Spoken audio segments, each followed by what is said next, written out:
There's a story that Belloc and Chesterton are together, and Francis and Gilbert had been looking after Wells's wife, who was very ill. She had cancer. And Wells, incidentally the great feminist, had sort of left his first wife and now had a mistress, and she was ill, and he found that so wretched that he was going to sort of northern France, Le Touquet, to his mistress. And this is how he was coping with it. Written lots of feminist essays, incidentally. And still Gilbert remained friends with him, and Wells walked into this establishment, wherever it was, and Belloc was there with Chesterton, and they'd been having a proper row, public row, over Wells's book, The Outline of Sanity. And Belloc immediately turned his back when he saw Wells, and he said, "Gilbert," and they embraced, and he asked about his lady friend and how was she, etc. And he looked embarrassed because Belloc was there. And Belloc, of course, Wells had been an anathema to him, had lost his wife at a young age, and his way of dealing with that was to remain faithful to her for the rest of his life. So a very strong man, sort of strong-charactered man, Belloc, as far as we know, extremely so. And he said to Gilbert, "I don't know how you can speak to that despicable creature." And Chesterton turned to him and said, "Hilary," and he was one of the very few people allowed to call him Hilary, "not all men are made as you are." And that always stayed with me. There's a lot in that answer. If you have that strength of character, that strength, don't take pride in it. It was given to you by God. And if poor HG is weak, again, God knows that. He created him. And it's a wonderful, generous response. And I still can't find where I got that from, but it was years ago. But you recognise it, don't you, John? Well, every time you tell it's slightly different. So. Yeah, right. Well, imagine if I could write something like that. Yeah. So, please, the floor is open. Marco joined the panel. Yes, where is Marco? Marco, come up and join us here.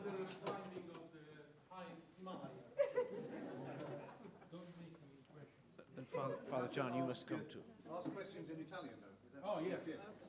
La signora, bravissima. Please, the lady is very fast and good.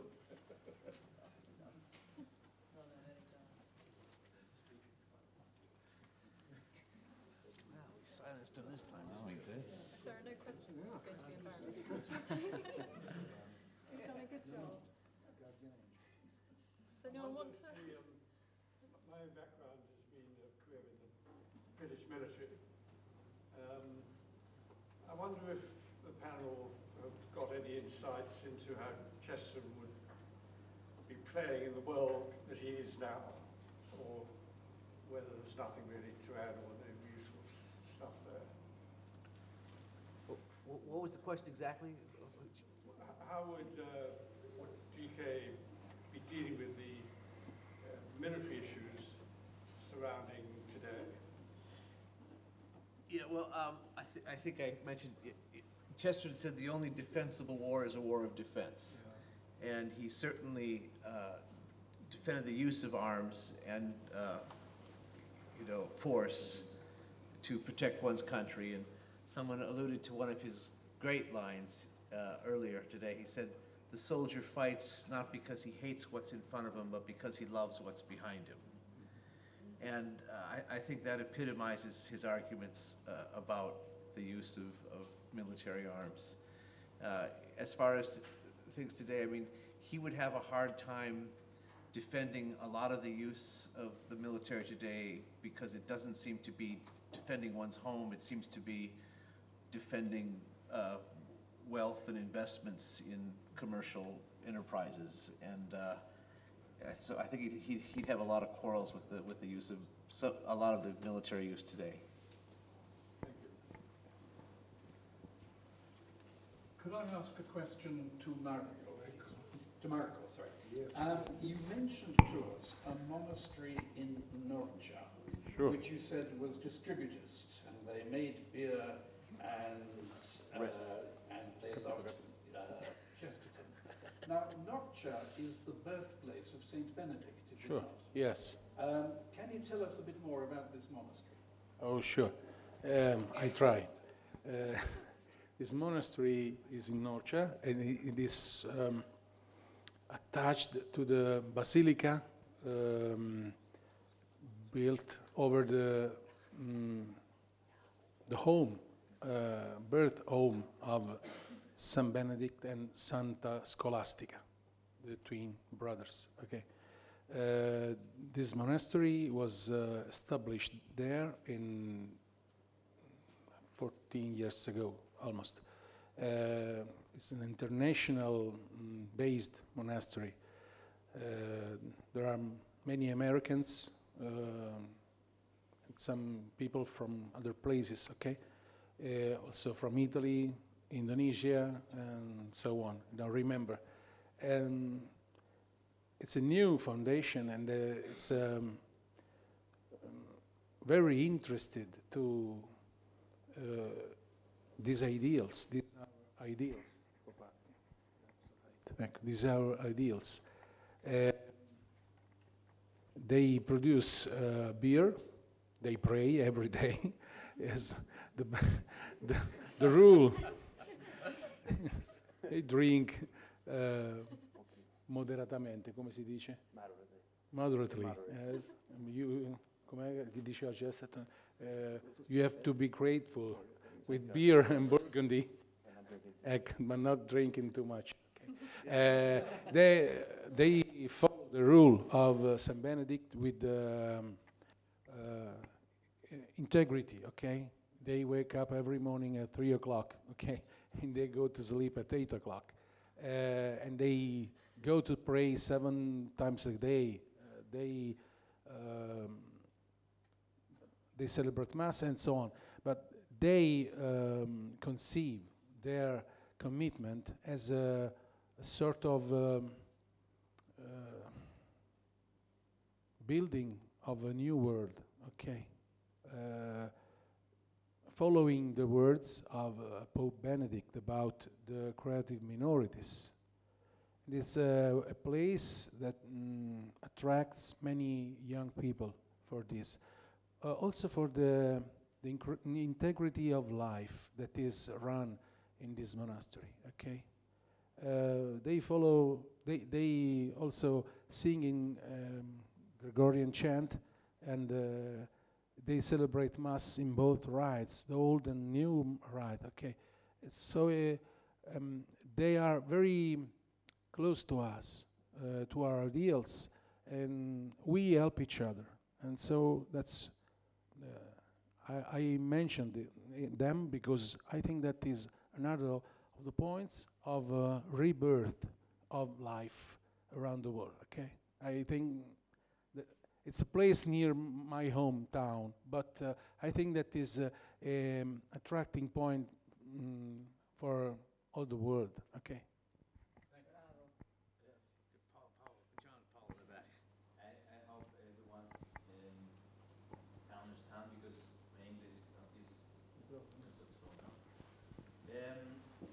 I think when we read something, it's because we want to understand the times when the men who wrote that book, or we want to apply it in our time. And this is difficult because we don't live when the others do, no? And when we are talking about Chesterton, and when we understand he write about family, distributed society, religions, etc. I'm really interested in the woman's roles right now. And I want to ask everyone if you know some academics who are working right now about Chesterton and the rules on the woman. Because I think it's in a topic who can talk with the family, with the society, with the religion,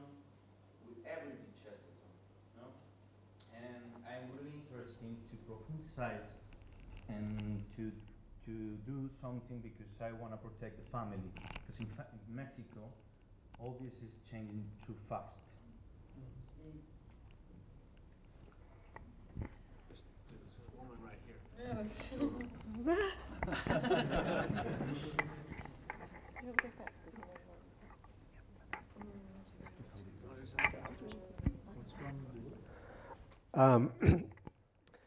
Well, you know, Martine wanted to say something very badly, but then decided that she wanted me to say it even worse. And I will say it worse. But you know, there's so much to be said about this, and Chesterton says it better than any of us, of course. But you know, just as a sort of general kind of preface to what we've been saying all day, and I think it came out very beautifully in Father John's talk. You know, when I think of Chesterton, I think of a line that I came across in a novel a couple of years ago by William Maxwell, the American writer, now dead. But it's called, I think, The Chateau. And at any rate, it's not that significant what the novel is. But he describes an American couple going into Chartres Cathedral just at the end of the war.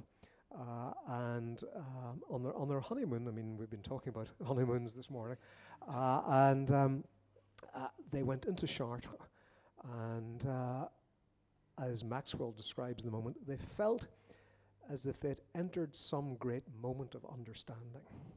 They felt as if they'd entered some great moment of understanding. And when you read Chesterton, you feel as if you have entered some great moment of understanding. I mean, he seems to be speaking to us from a very different place, a place which we can all go to, and we're all called to go to, and he seems to have got there already.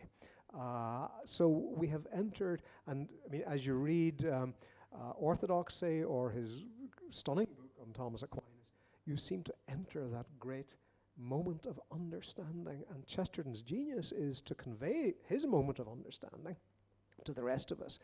So that's the kind of preface that I would make to our whole conversation today. Chesterton, and this is again a point that Father was making just a few moments ago, Chesterton was a man of enormous courtesy and courtliness.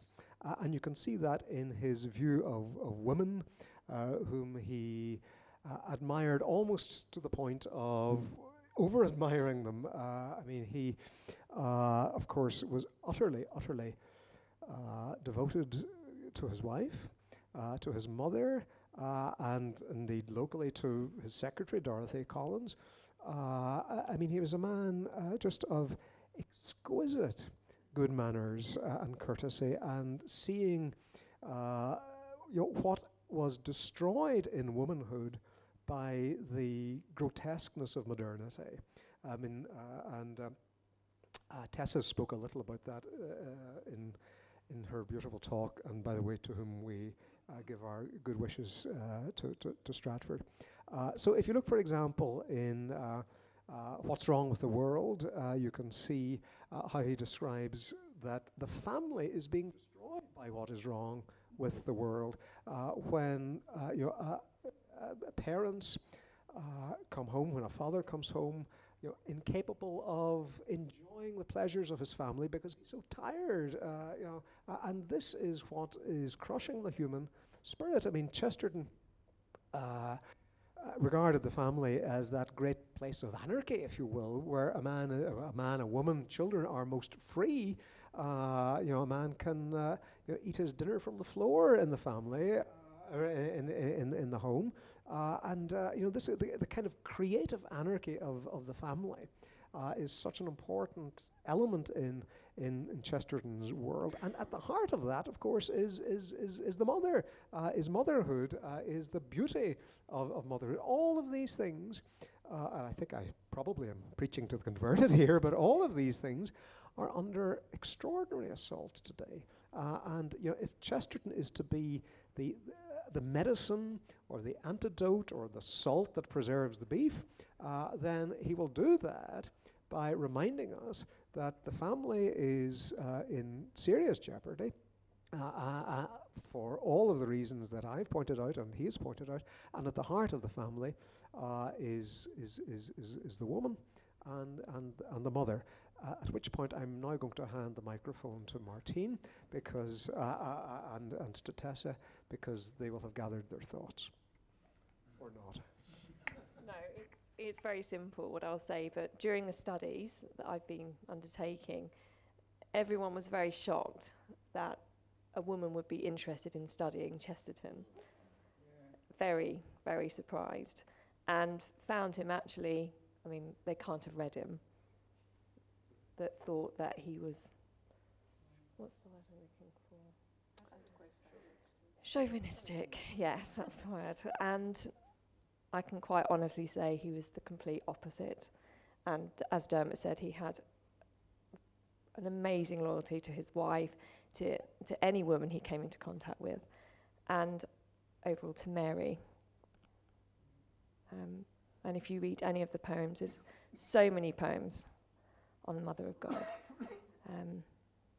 But yeah, not chauvinistic at all. I have one small thing which comes to mind. This is a very big question you asked, but one of the quotes that I love is, I'm afraid I'm not very good at doing exact quotes. I just don't have the memory for it, but maybe someone can help me out. But where he says, he shows up a kind of lie within, not a lie, a fallacy in modern life where we think that if a woman can be a slave to her husband but not to her employer somehow. The moment she leaves the home, she's free. But in fact, that shows up an inconsistency. Perhaps someone knows it. Well, I think the great line, 10,000 women marched through the streets saying, "We will not be dictated to," and they went off and became stenographers.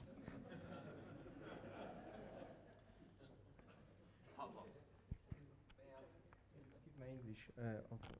That's fine. We have all these people excusing their English. That's fine. I want to ask you a question because I'm a great admirer of Chesterton and I consider myself Chestertonian as well. This is something that's upsetting me personally because the more I read Chesterton, this issue comes up and maybe too often. And I find it so difficult how to reconcile his love for the Christ and his humility with his positive attitude towards the French Revolution. And I'm just curious how to reconcile. So I would like to ask the distinguished guests and scholars, maybe also Dr. Quinn and all of you.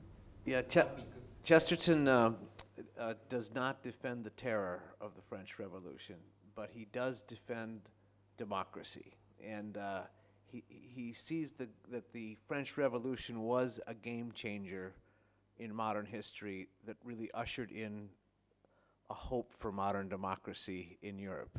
His main quarrel with the French Revolution is that there wasn't an English Revolution to go along with it.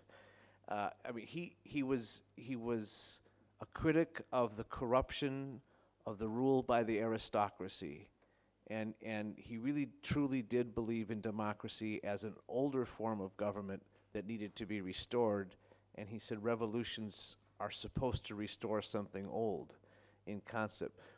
And so in that part of the theory is the thing that he defends. But he certainly does not defend the terror and all of the bad things that happen. But the reason why he always seems to stand on behalf of the French Revolution is because he does believe in self-government.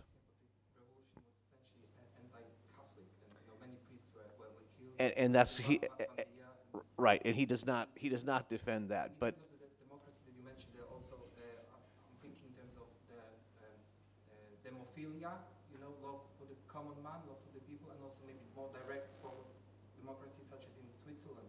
And Thomas Aquinas has spoken that you can have that under even monarchy, on that regium and commixtum, that mixed government on a local level. And I was thinking maybe Chesterton was related more to that, but I found it essential. Well, Chester wants to see as much rule at the local level as possible. That's the concept behind distributism, is that it's local rule and local commerce both, and yeah, that is possible under a monarchy. In fact, it's actually possible under most forms of government. if that government would allow it.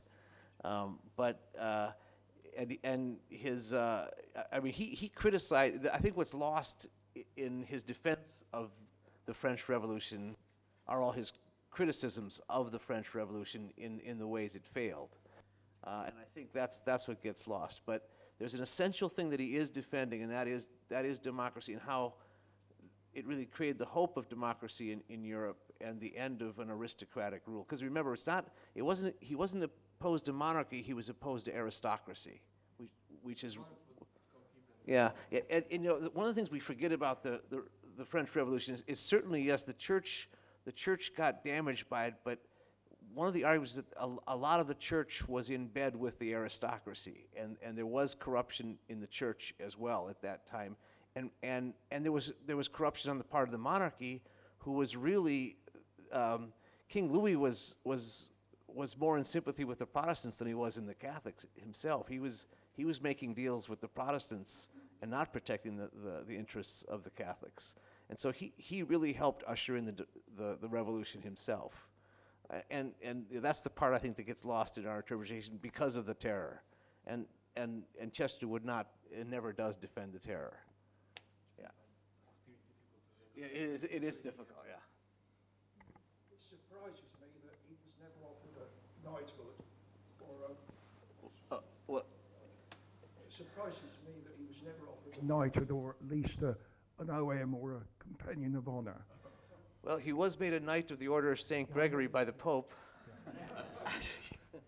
But yeah, it surprises me too. I don't know what's wrong with you people. Another argument against monarchy. Oh, yes. What was the last words before he died, G.K. Chesterton? I'm sure a lot of people would love to know. I know. Well, maybe it is a trick question. Maybe I don't know. But I mean, he did say that. I mean, I can see it all clearly now. That the great struggle is between essentially good and evil, darkness and light, light and darkness. And everyone must choose his side. You know, that was. I mean, Tessa's worrying about misquoting, but I mean that is the gist of. Everyone must choose his side, and I've chosen mine.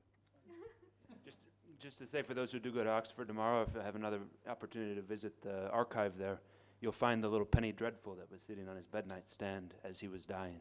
I don't remember the name, but it's there, dog-eared and well-read, and so just to even see the levity in the midst of these. It wasn't a grave moment, but it was a moment of joy. Of course, his rosary there, and of course the presence, a beautiful presence of St. Vincent, the Saint of Hyde Park, Vincent McNabb, sung the Salve Regina, which was done particularly over Brother Dominicans, and that beautiful entrustment to Our Lady at the hour of his death. But yeah, his last great words were what Dermot said, but technically his last words were, "Good morning, my love. Good morning, my darling," to his wife and to his secretary. But didn't he go unconscious? Well, yeah. Well, yeah, he was going in and out of consciousness during those last few, but his last illness was very short. He wasn't ill for very long at all. Yeah, but his last words were a greeting to his wife and to his secretary. Yeah. Wonderful, thank you. To the women, yeah. I just want to address Michael Chillin's point. My name is Anthony Conway. Sorry, Michael, we can't hear. Good Irish name. Sorry. If I take Father John back to 1997, June the 12th to be exact, which was a Thursday, and it was 2 days before he was going to marry my daughter here in a nuptial mass.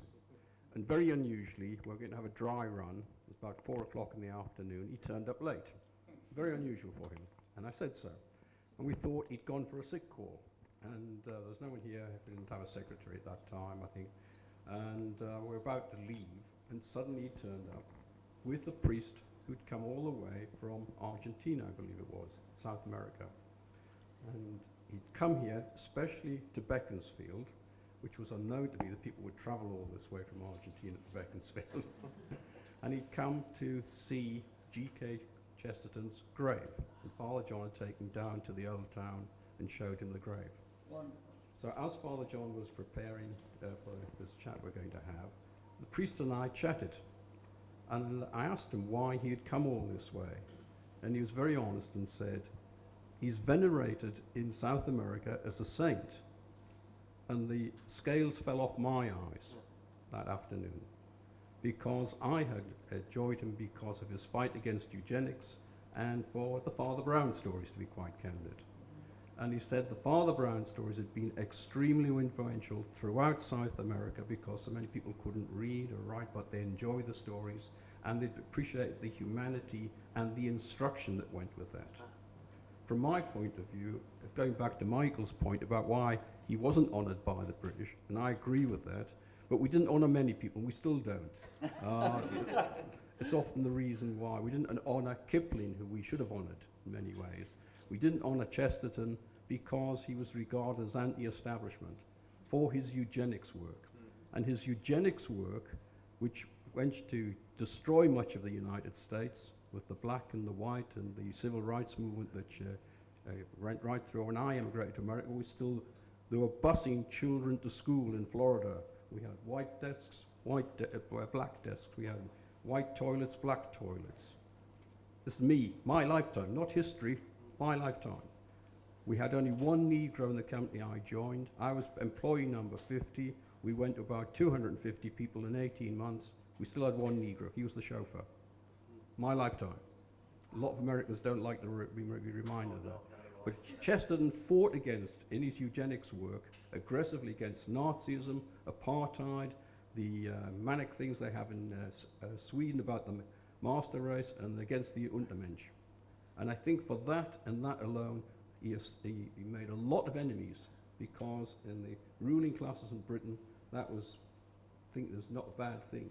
But he turned the world against him. That's why so many of the people you saw in the pictures, who were not particularly religious or had particularly strong versions of humanity, supported him for that stance. And for that, I think he does to be honoured. Thank you very much. Best talk.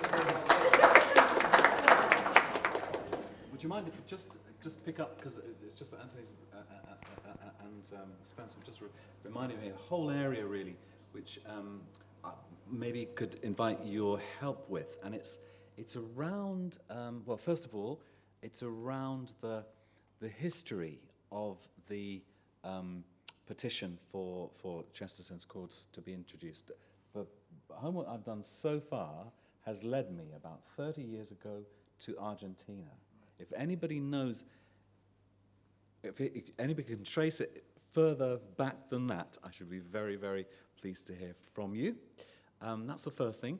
The second thing is around Chesterton's devotion and our devotion to him. So this is a word, obviously, that we use crucially in the whole canonization process.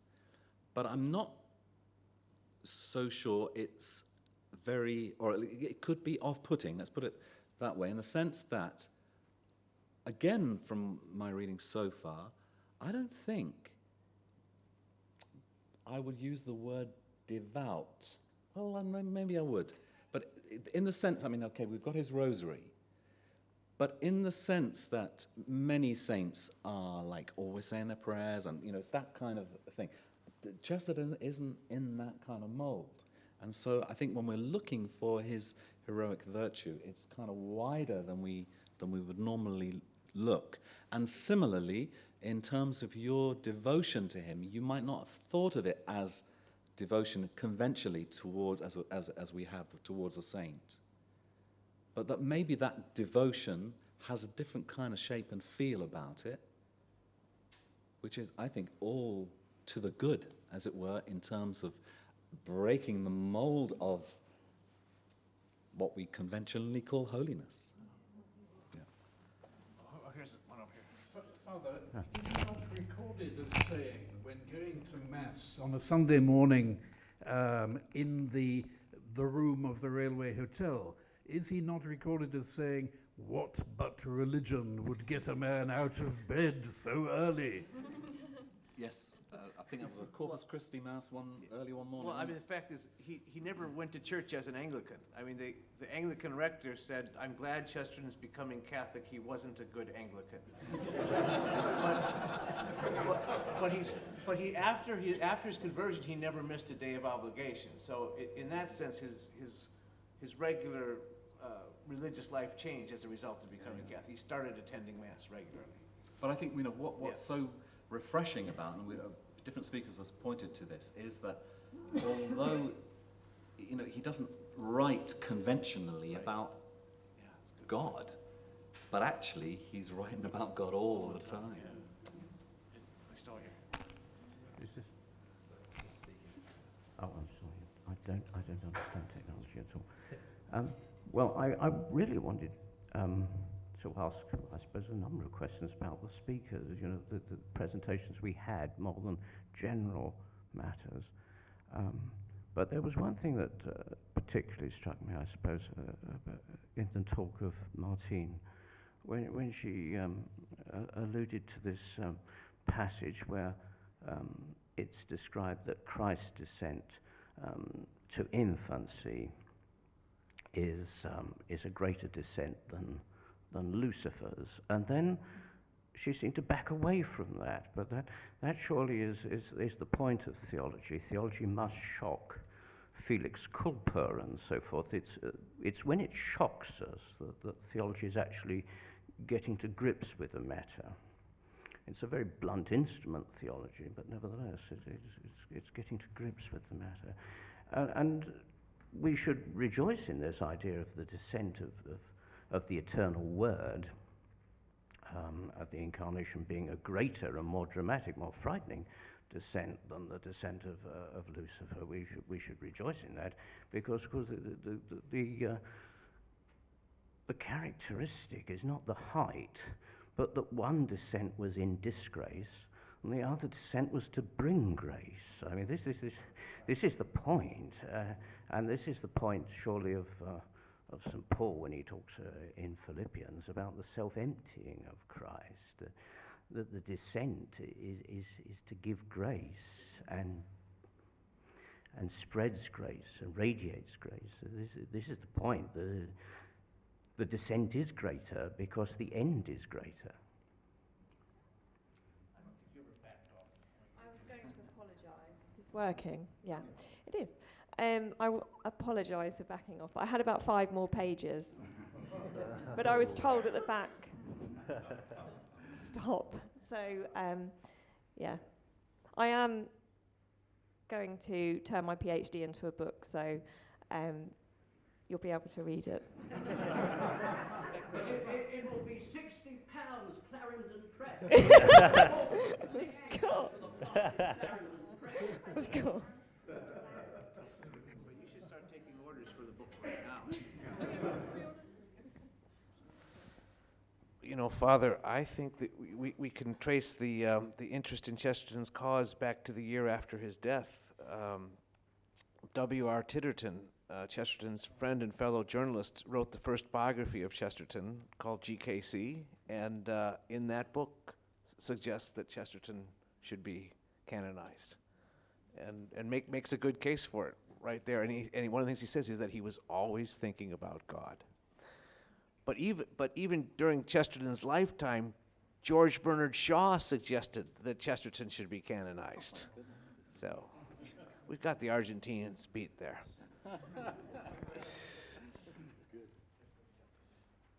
Go for one more? Yeah. Is there another one? Very quickly, I found the talk very interesting. I learned a lot today. Have any of you read the whole works of Chesterton? 4,000 essays and 1,000 more, and all the books. It's a colossal work. It's even more than Shakespeare. And how can one person deal with all that? Well, if anyone says that they've read all of Chesterton's, they should visit Father Udris for confession. Yeah, because we're still finding what he wrote. So, I mean, just because of that alone, because we don't even have all that he's written in one place, no one can say they've read all of his works. No one can say that on earth. Mike can answer the question apparently, though. Just a quick one. There used to be a Saint Quotient checklist put out by the Vatican. they've withdrawn it, and the new question that is taking most time, most important, is did he travel by public transport?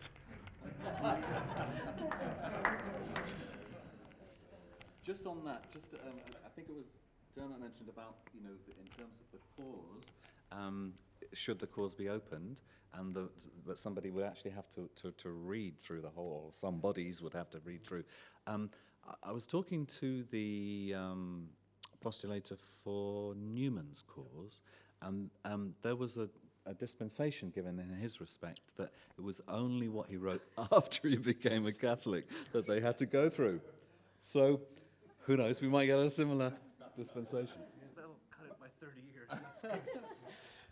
Well, that's absolutely right, Father. And as you read the Apostolic Constitution, in fact, when I was kind of looking through it as I was giving my little talk, it says, pertaining to the cause. I mean, it's not everything that he wrote. I mean, that really would be kind of absurd in a way.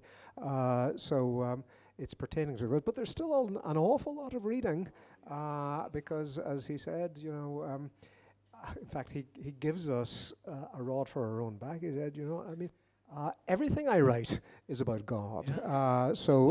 We don't get off quite as easily as you think, Father. But as I say, the reward is the pleasure of Chesterton's company.